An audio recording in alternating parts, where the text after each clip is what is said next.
En nuestro espacio de conversaciones, Elizabeth, nos sentamos para hablar de literatura infantil y juvenil. ¿Por qué crees que lo estamos haciendo nosotros? Porque yo creo que la literatura infantil y juvenil, aunque no se le da la importancia que debería, es muy necesaria, porque los niños tienen que desde pequeños aprender lo que significa un libro, conocer el olor de un libro nuevo, que para mí es súper mágico, y despertar esa creatividad y esa curiosidad y todas esas historias que pueden vivir a través de sus páginas, enseñarlos a pensar de otra forma también a través de los libros. Y hablando de todo eso, ¿a qué sabe la luna?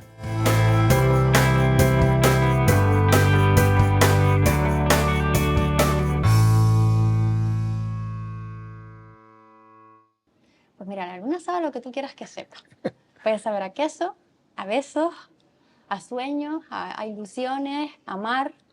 ¿A qué quieres tú que sepa la luna? Es que como a veces te he visto firmar Elizabeth Luna, pues quería saber un poco por qué, ¿no? Si tenía que ver algo con ese relato o con otra historia. Porque yo creo que en la luna está toda la magia que no somos capaces de ver con el ojo humano.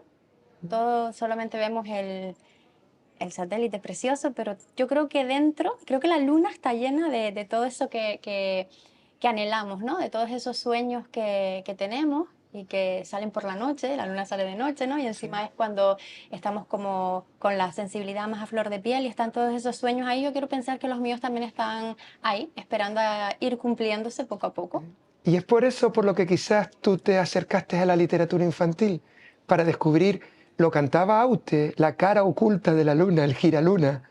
No se giraba al sol, decidió mantenerse para descubrir la cara oculta de la luna. ¿Tú también quieres buscar la cara oculta de la luna con la literatura infantil? Yo quiero buscarlo todo con la literatura infantil, Dani. La luna sería una cosa más. Pero sí, yo creo que es algo que me inspira muchísimo, la luna.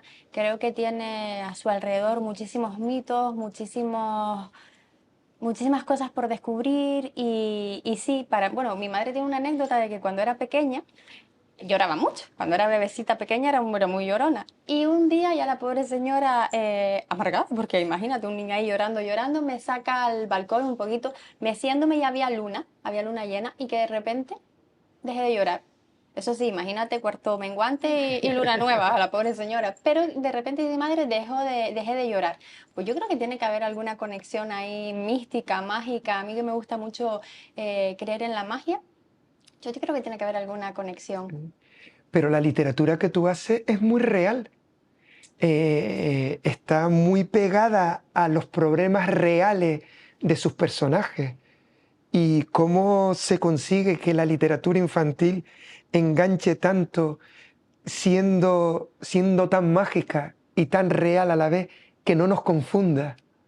Porque no nos confunde cuando la leemos, ¿no? No, hay, en ese momento sí que, yo creo que escribir para el público infantil es difícil, Dani, porque son lectores muy exigentes y a veces lo subestimamos. No, un cuento para niños, sí, pero agüita cuando el niño te empieza a desgranar el cuento y dices, tú, madre mía, como autor te quedas como apaleado, ¿no? Dices, este niño me acaba de desmontar todo el cuento. Entonces, ahí sí que aunque me gusta jugar con la magia, porque a los niños les gusta la magia y les gusta creer y necesitan creer, y tenemos que mantenerles esa ilusión y esa curiosidad el mayor tiempo posible. Incluso siendo adultos no podemos perder esa curiosidad. Pero sí que es cierto que me gusta también mantener los pies en la tierra cuando escribo para ellos, no tomarles el pelo, que un niño no sienta que le estoy tomando el pelo, sobre todo por los temas sobre los que yo escribo. Yo no puedo hablar de acoso escolar en La Niña de la Luna, por ejemplo, y hacerlo de una forma que un niño que esté pasando por esa situación sienta que le estoy tomando el pelo o que estoy subestimando su dolor. Entonces creo que se puede mezclar, por eso es tan mágica la literatura infantil, creo que se puede mezclar la magia con la realidad y con lo que los niños estén viviendo. En la lección del señor Fonosky, los dos hermanos se van por el hueco de la lavadora en busca de ese calcetín que nunca encontramos cuando lavamos la ropa y se van a un mundo mágico, al país de Ponosky, que Ponosky en eslovaco es calcetín. En ese libro yo trabajo la importancia de respetar los ritmos de aprendizaje, porque uno de los dos hermanos tiene síndrome de Down. ¿Lo hago jugando con la magia? Sí, pero también manteniendo los pies en la tierra de que el mensaje quede claro, hay que respetar los ritmos de aprendizaje y que aprendamos a ritmos diferentes no nos hace ni mejores ni peores, nos hace únicos. Entonces, el mensaje me gusta que quede claro, real y con los pies en la tierra por respeto a los niños. Ay, a los niños los respeto muchísimo. Eres maestra y eres psicóloga. ¿Cómo la psicología aparece en la literatura infantil o en tu literatura? ¿O es la literatura la que atrae a la psicología? Eso es una buena pregunta. Y yo creo que es bidireccional. Creo que la psicología atrae a la literatura y la literatura atrae a la psicología. Eh, a mí- bueno, sabes que soy una fiel defensora y creyente de la biblioterapia. Yo creo que a través de los libros se puede trabajar cualquier cosa. Puedes, no sé, un niño tiene un problema de autoestima, pues me iría al álbum ilustrado Guapa. Hay que trabajar pues el autoconcepto, la seguridad en sí misma, respetar los límites del otro y los tuyos propios. Me iría a tu álbum La pirata más feroz del mundo.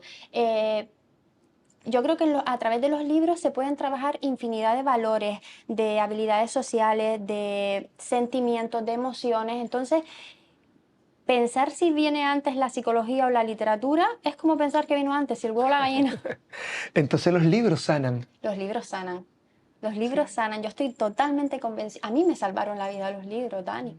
En los momentos más duros de mi vida los libros han estado presentes, en los más bonitos también. Sí. Pero ese momento, y yo creo que todos los que somos lectores lo hemos sentido, de tener un mal día, llegar a casa, darte una ducha y refugiarte en una novela que te tiene enganchadísima, ese momento de paz, para mí eso es un instante de felicidad. Es como todo está bien cuando estoy con un libro, todo está bien. Y al fin, y te das cuenta cuando terminas de leer o cuando ya te vas a ir a dormir de que todo está bien, de que tampoco ni tan mal.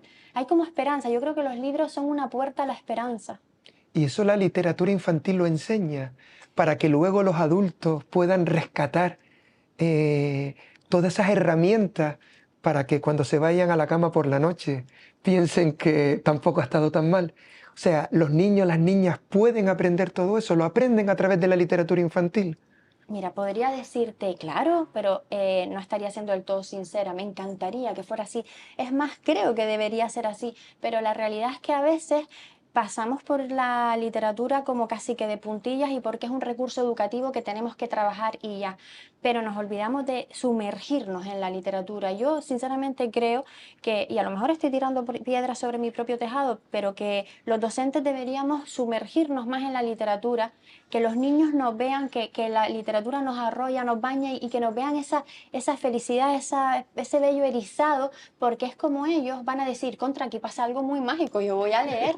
Y sin embargo, no sé por qué razón, pasamos como un poco de puntillas y no nos detenemos a transmitirles verdaderamente toda esa emoción que yo estoy segura que también tenemos los adultos. Lo que pasa es que como ser adulto es una trampa, porque yo creo que es una trampa, perdemos un montón de la magia, no sé por qué, pues a veces no transmitimos, no digo que todos, ojo, no digo que todos los adultos, pero a veces en ocasiones pues no transmitimos todo el sentir que deberíamos, que se relaciona con la literatura. No sé si escribimos para el niño que llevamos dentro o escribimos para el adulto que queremos ser. Cuando un adulto se acerca a la literatura infantil y juvenil y la descubre, y eso lo hemos vivido los dos, el descubrir un libro que no fue escrito para nosotros, y nos sentimos tan identificados, crecemos con ese libro, pero el adulto ¿cómo hace ese camino? ¿Lo hace para descubrir el adulto que quiere ser o para reencontrarse con el niño que dejó?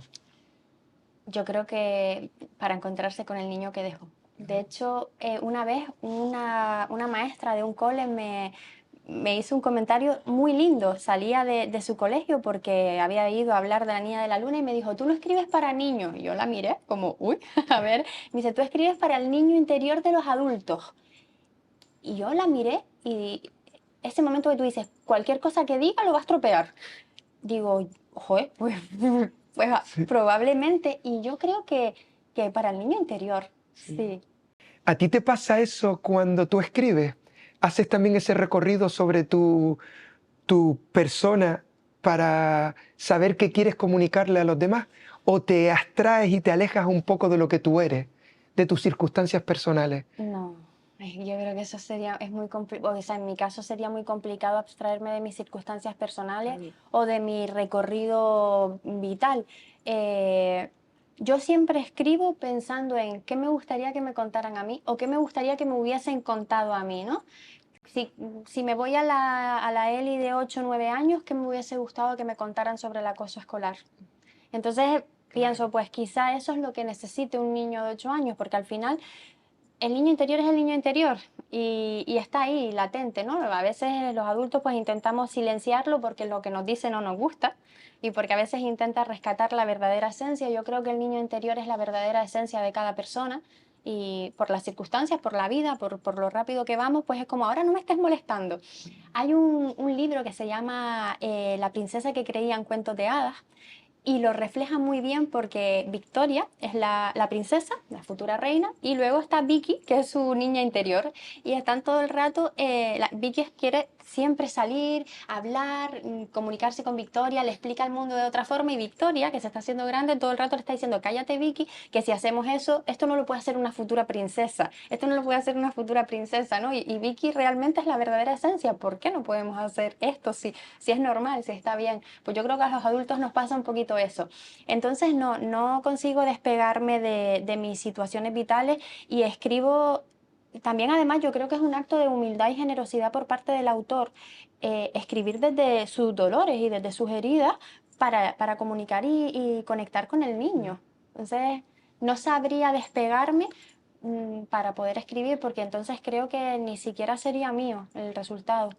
Entonces, Elizabeth, cuando alguien se acerca a una librería y elige, y un niño, una niña dice, me quiero leer esto, ¿cómo, cómo se encuentra lo que el escritor, la escritora quería plasmar y lo que el lector quiere encontrar o piensa que va a encontrar? Yo creo que muchas veces los libros nos eligen. Sinceramente te lo digo, a veces entras a una librería y empiezas a pasear, a mirar títulos y de repente hay uno que tú dices, ay, por la razón que sea, por una vibración, por llamarlo como quieras, pero creo que el libro te elige.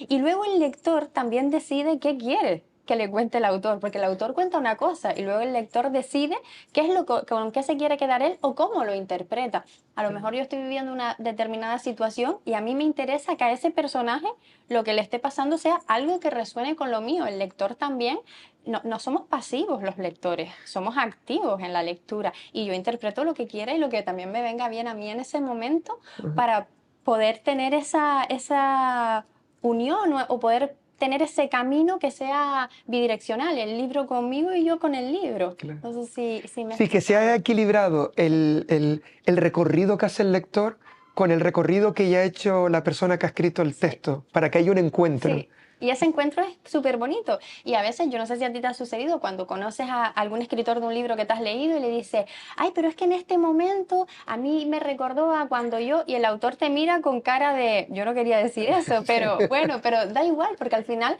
el libro cuando ya está editado y sale a la calle es del lector, deja de ser de los autores, esa pérdida que tenemos que vivir los autores, que duele, pero sabes que después va a ir a mano de los lectores y es maravilloso, pues al final el lector hace el libro suyo y lo interpretó como yo quiero interpretarlo. Y si la lectura es capaz de salvarnos la vida, ¿qué hace la escritura?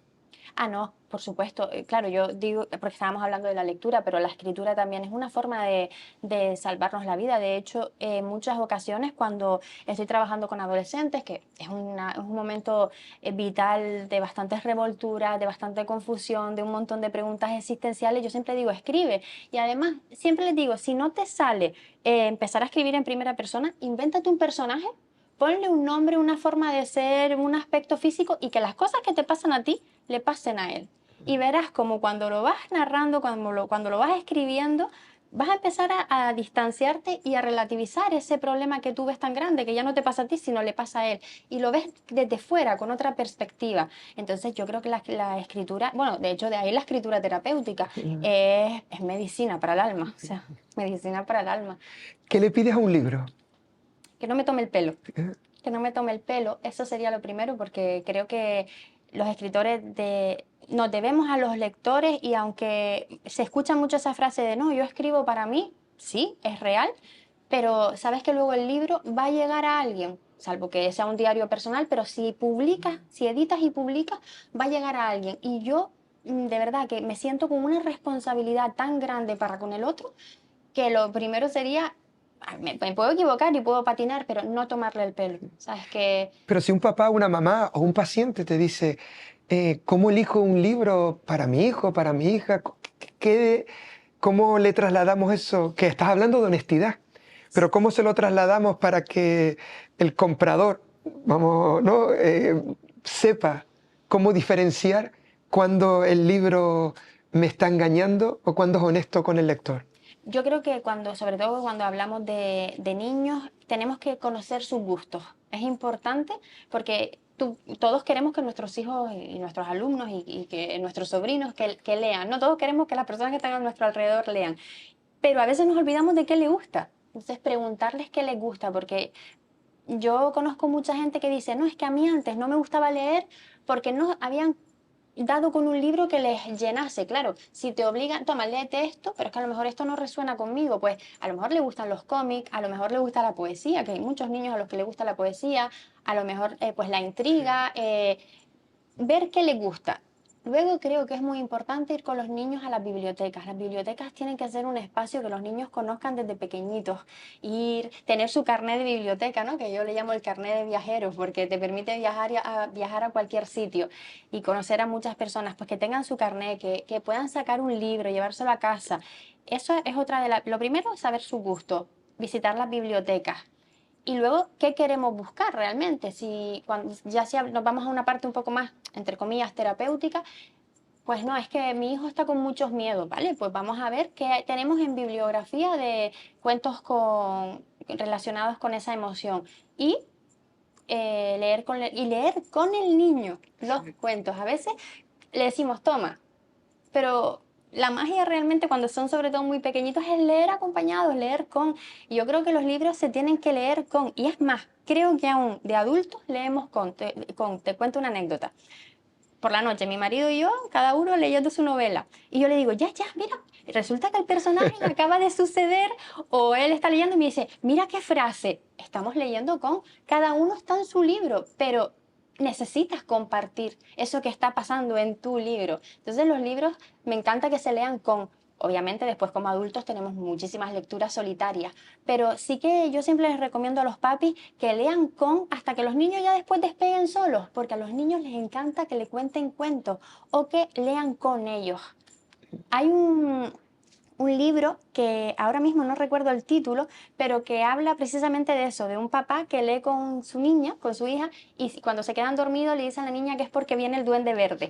Y que cuando el duende verde llega tienen que dormirse para que el duende haga sus trastadas. La niña llega un momento que descubre que el duende verde no existe, que el duende verde es su padre, pero aún así se hace la tonta porque lo que quiere es mantener esa lectura con el papá. Lo que me ocurre siempre cuando tenemos estas conversaciones, y lo he comentado en otras veces, es algo que has hablado de la palabra magia, es el rostro, la mirada, cuando la gente habla de lo que le entusiasma, de la literatura infantil, de esos libros que nos han acompañado. Además, tiene un prefijo muy bonito que es el hacia. No es solamente compañía, es una compañía que se dirige hacia algo, hacia alguien. Nos gustaría que compartieras con nosotros qué libros te acompañaron cuando tú eras una niña. ¿Con qué libros creciste? Bueno, pues mira, yo siempre recuerdo que mi madrina, yo no sabía ni leer, el primer libro que llegó a mis manos fue 365 días, un cuento para cada día del año. Yo no sabía leer, pero yo obligaba a mi hermana, la pobrecilla, que me leyera un cuento todas las noches, porque además el libro era súper bonito, era grande, era una edición muy linda y me iba contando las historias. Luego, siempre recuerdo con mucho cariño la Bruja Mon. La Bruja Mon, que los niños le hacían un montón de trastadas, era del barco de vapor. Recuerdo con muchísimo cariño también a Panceta y Borja. era el libro con el que aprendimos a leer y luego aparte era otro libro. Pancet era genial, era un oso de peluche, pero Borja vivía todas las aventuras con él y si no iba al cole porque estaba malo, en su casa con sillas hacía un tren y Pancet era el señor que llevaba el tren. Bueno, pues también ese libro. Luego me acompañaron muchísimos clásicos. Muchísimos Sí. clásicos. Esto, la polémica que hay ahora con Roald Dahl, yo la verdad que no lo entiendo porque yo crecí con esos libros y nunca se me ocurrió insultar a un compañero, no, entendía que era el cuento y era la voz de ese narrador que estaba en el cuento. Eh, y ya luego también pasó una cosa y fue la siguiente, que llegó un momento en el que me empezaron no a aburrir, sino necesitaba más. Entonces me colaba en la habitación de mi hermana y le pillaba libros de adultos. Y me acuerdo que con 10 años le pillé un libro y el título se llamaba Luis. Y era un libro extremadamente duro porque contaba la biografía de un hombre que, bueno, tenía una serie de adicciones, había fallecido y hablaba su entorno. Imagínate con 10 años, yo pasaba de un jamón, dijo la brujamón, a todo lo que se había contado allí. Bueno, pues en el cole me mandaron a escribir un cuento y ¿qué hice yo? Vomité el libro. Y bueno, llamaron a mi madre, ¿qué está pasando? ¿De dónde sale esta historia? Esta niña, ¿cómo sabe que determinadas cosas que no? Bueno, y mi madre, y yo, no, es que me leí este libro, mi madre súper enfadada, y entonces ahí dice la maestra, no te preocupes, mira, yo le voy a mandar otros libros más para su edad. Y así, con especial, es que recuerdo leer libros más avanzados a la edad que tenía. Querido Nadie también, me acuerdo que me lo leí con 11 años y ese libro me marcó muchísimo, era de una adolescente que se había quedado embarazada, imagínate lo mal visto que estaba, una adolescente embarazada y le escribía una carta, o sea, una carta al mes a su hijo, empezaba Querido Nadie, para cuando el niño naciera, pues tener como ese recorrido, ¿no? De su embarazo, de sus miedos, de los juicios de la sociedad, porque era una adolescente. Ese libro también me marcó mucho y me lo leí con 11 años. Así que, no sé cuántos, Es- muchos, muchos, muchos libros me marcaron. Nos vamos a despedir, pero te voy a hacer una última pregunta, comentario, y vamos a cerrar con tu respuesta, porque en toda esta conversación he encontrado un denominador común en todas tus respuestas. Mire, hemos escrito en compañía, pero tú cuando hablas de la lectura has hablado de leer en compañía. Cuando has hablado de descubrir nuevos libros, has hablado de la importancia de que ese proceso sea en compañía. Cuando has hablado de la escritura, has hablado de en compañía. Cuando has hablado de encontrarte con el lector, también has nombrado la palabra compañía, del encuentro. No sé qué valor tiene esas dos palabras para ti, encuentro y compañía, en compañía, en el ámbito de la literatura infantil y juvenil. Pues mira, cuando a ti algo te apasiona mucho, ¿no quieres compartirlo con todo el mundo? Sí. Pues yo creo que viene de ahí. Me hablas de la literatura infanto-juvenil, pero es que me pasa como adulta. A veces yo llego a mi trabajo y le digo a una compañera, me estoy leyendo una novela, pero ¿qué novela? Y mi compañera me mira como, buenos días, Eli", pero porque necesitas transmitirle al otro toda esa pasión que tienes dentro, ¿no? Porque me la voy a quedar para mí sola, pero sí es fantástico, tengo que compartirlo con los demás. Entonces yo siempre he entendido la literatura y la escritura como es, ojo, y tú lo sabes, la escritura es más solitaria. Sí. Porque es un oficio más solitario, pero aún así esas vivencias y eso que tú te llevas de tus propios personajes también necesitas compartirlo con otro. Y a mi personaje le está pasando esto. Entonces yo creo que el resumen es, nos necesitamos del otro. Bueno, pues nosotros necesitamos seguir teniendo conversaciones de literatura infantil y juvenil. Muchas gracias, Muchas Elizabeth. gracias, Dani.